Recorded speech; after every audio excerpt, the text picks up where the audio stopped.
ordem do rei. Além disso, com certeza a vida de Cifra e Puá seria muito mais simples se tivessem acatado a ordem do rei do Egito. Desobedecendo, provavelmente morreriam. Ela sabia que elas poderiam morrer se elas não obedecessem.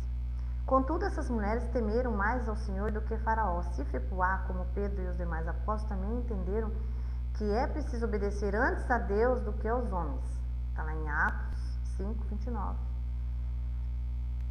Elas sabiam que a ordem para se tornar assassinas não estava de acordo com a vontade de Deus. E assim deixaram viver os meninos. Entenderam que Deus e seus valores precisam estar acima de qualquer pessoa ou lei humana. Elas submeteram a Deus, o autor da vida.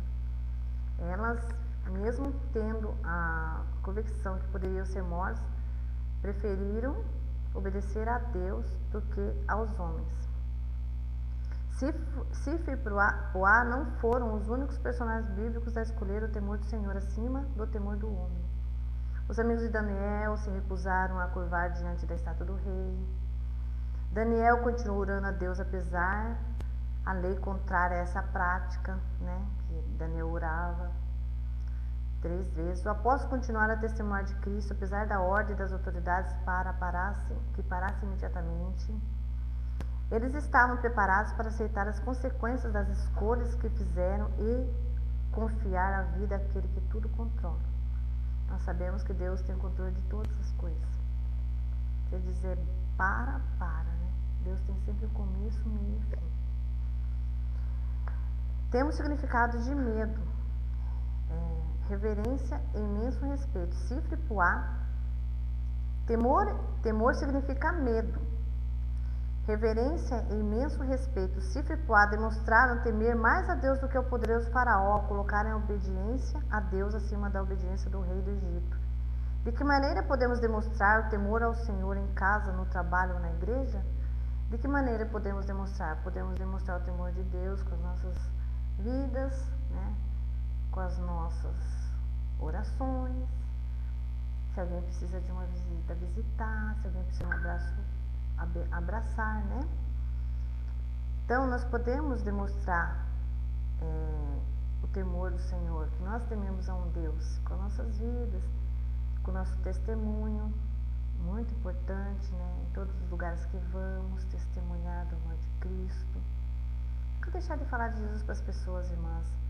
Mesmo que elas estiverem na maior dificuldade, não é só às vezes a palavra, É a palavra e também, se precisa de alguma coisa, a gente também está aqui para ajudar. Podemos nos unir, umas ajudar umas às outras. Agora vamos chegar no 3, no tópico 3, as consequências das escolhas das parteiras. Qual que foi a consequência por elas não ter obedecido a Faraó? Está lá em Êxodo 18 a 21. Naturalmente, desobedecer a ordem de Faraó traria consequências na vida de Cifra e Puá, assim como demonstrar mais temor a Deus do que ao rei do Egito. Com certeza, ali naquela dificuldade delas, elas temeram, mas preferiram obedecer. 3.1. Como consequência por desobedecerem a ordem de Faraó, Cifra e Puá foram chamadas por ele para serem interrogadas. Imagine eu e você nesse dia, se fizéssemos algo de errado, se tivéssemos que ser chamados ali, se o nosso presidente nos chamasse para uma reunião, que algo que nós fizemos, nós estivermos ali para sermos interrogados, o que nós falaríamos nesse momento? O que foi que Cifra e Puá falaram nesse momento? Imagina a cena, 2 mulheres sendo interrogadas pelo próprio soberano do Egito. Que situação amedrontadora, Dependendo da resposta que dessem, poderiam receber pena de morte. A saída que encontraram foi dar uma resposta imprecisa, que despistou o Faraó. E fato que a resposta delas não foi verdadeira. Deus nunca aprovou a mentira. O texto não diz que o Senhor aprovou a mentira delas. É verdade que ele não puniu por mentira. e a gente pensa nesse momento, Deus, ele não nos manda mentir. Mentir é pecado? Sim, lógico que é pecado, né? Mas a Bíblia, porém, encontramos algumas situações que nos intrigam, como e também o caso de Raabe, mentindo aos guardas a fim de salvar a vida dos espias do povo de Israel. Raabe também naquele momento mentiu, né? Falou que eles não estavam lá, eles estavam escondidos, né? Notemos que em nenhum desses casos a Bíblia afirma que Deus aprovou a mentira contada. O Senhor usou de misericórdia para com essas mulheres, que ao enfrentar dilemas morais, mentiram para salvar vidas. Assim como Ele nos perdoa por nossos pecados e nossas incontáveis mentiras, Ele misericordiosamente as perdoou e as abençoou, não por causa da mentira que contaram, mas por causa da fé e da coragem que tiveram. Deus não as perdoou por causa da mentira que elas contaram, mas pela coragem delas e pela fé que elas tiveram. Naquele momento elas tiveram muita coragem. Pense você na frente de um faraó, de um rei que é dominador, dono de todas aquelas coisas, dono de tudo ali que ele achava que era, né? Aqui faz também, no estudo de ética existe um princípio interessante chamado hierarquia ética, segundo o qual alguns valores são mais importantes do que os outros. Conforme esse princípio, quando uma pessoa está em conflito moral, ela deve optar pelo mal menor. Então, com certeza, elas estavam ali. O que nós vamos fazer nesse momento agora? Estavam num conflito, né? E nesse momento, elas optaram por um mal menor. Vamos falar para o faraó que quando nós chegamos lá, aconteceu que as mulheres hebreias davam à luz antes das parteiras chegar. Pensaram algo assim, ser falado, né? E isso foi o que elas fizeram, né? Falaram para o faraó isso. E ele engoliu, né? Graças, né, à vida delas, senão elas teriam sido mortas, né? E no caso das parteiras, elas preferiram um mal menor, né? Não dizer a verdade, omitir informações de faraó, preservar a vida dos bebês. Situação semelhante teria vivido Raabe, do ponto de vista humano. Seria impossível salvar os espias que dissessem a verdade aos guardas. Os dois casos, as mulheres escolheram um mal menor, mentir, em favor de um bem maior, salvar vidas. Nota, isso não as inocenta do pecado da mentira. Isso não as inocenta do pecado da mentira, né? Elas mentiram por algo que não viesse a acontecer o pior, que seria ali a morte dos meninos. Mas elas não deixaram de fazer aquilo que Deus não se agrada, né? Mentira, né? Mas nem por isso Deus as condenou, né? Nem por causa disso Deus as condenou. Deus viu nelas fé e coragem que elas tiveram, né?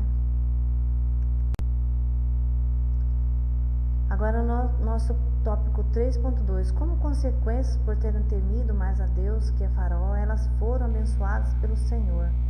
Versículo 20 a 21.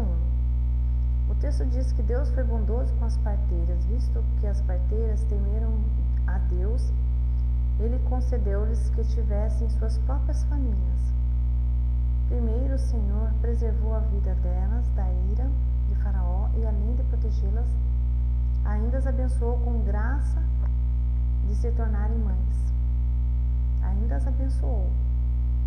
E aqui tem algumas perguntas, não é a pergunta final, irmãs, mas é a pergunta que tem na revista dos professores, né? Que pra gente discutir, né? Priorizamos salvar vidas indefesas como fizeram Cifra e Puá? Nós temos priorizado salvar vidas como fizeram elas? Temos amado e valorizado as crianças ou achamos que elas podem ser um inconveniente descartável para certas mulheres? Quantas mães têm abandonado seus filhos em lixeiras, né? abandonar seus filhos com seus pais indo embora.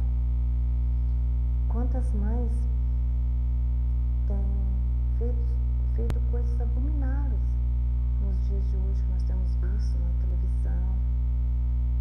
Como tem sido difícil enfrentar essas dificuldades. Estamos dispostos a lutar para a vida das crianças, inclusive posicionando-nos contra o aborto?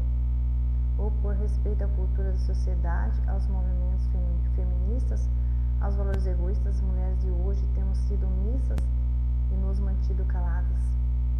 Quando falam que são a favor do aborto, o que a gente fala? A gente é a favor ou a gente é contra? Tem uma certa situação que aconteceu na minha família e essa pessoa falou assim: Marilena, nunca faça um aborto, porque o aborto você nunca mais vai se esquecer dele. Você vai a vida toda ficar se subjugando, se martirizando porque você tirou aquela vida. E Deus, Ele é vida, Ele que nos dá vida, Ele que nos tira. E aí, eu escutei isso dessa pessoa da minha família. E como foi difícil, irmãs, a gente ser mãe. Criar filhos é muito difícil, só Deus para nos dar forças, né?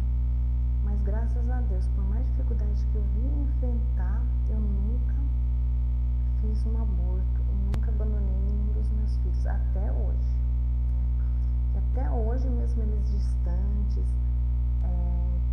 fora daqui, a gente nunca esquece de nenhum deles, sempre está cuidando, orando, sempre está observando o que estão fazendo, né? Porque a gente nunca deixa de ser mãe que cresce. E aí a conclusão da nossa lição, né, irmãs? Nessa nossa revista. O nome dessas duas parteiras ficou registrado nas escrituras para ser lembrado pela fé e coragem que tiveram, como aquelas que arriscaram a própria vida para salvar a vida dos bebês hebreus. Séculos depois, o nome delas ainda serve de inspiração para nós. Aí tem duas perguntinhas aqui que depois as irmãs possam responder, igual fez Bianca domingo passado, no grupo lá, nosso, que as irmãs possam responder. Em seu nome, como você será lembrada pelas gerações futuras? Coloca aí, em seu nome, Marilena, como você será lembrada pelas gerações futuras? Que legado você está deixando aos seus filhos e netos ou à sociedade? Que legado você está deixando aos seus filhos e netos e à sua sociedade? Você, eu. Que legado nós estamos deixando? E o que podemos fazer como mulheres cristãs para que nossos filhos, sobrinhos, netos, amigos ou pessoas da comunidade possam se lembrar de nós como mulheres de fé e de coragem? Que essas duas perguntas possam ser respondidas pelas nossas irmãs, né? E muito assim, que essas perguntas, né, são perguntas que possamos fazer para nós, né? Qual a diferença que estamos sendo, né, na vida deles? Se estamos sendo mulheres nessa situação agora que estamos enfrentando, mulheres de fé, de coragem, mulheres que possam levar a mensagem do Senhor àqueles que precisam? Ou como estamos enfrentando essa situação hoje? Estamos levando fé e esperança para os corações dos nossos familiares, nossos filhos? Ou estamos levando desesperança, desespero? Que essa pergunta possa ficar ao meu seu coração nessa manhã. Um grande abraço, Deus abençoe as irmãs em nome de Jesus, tudo de bom. Deus seja sempre conosco em todas as nossas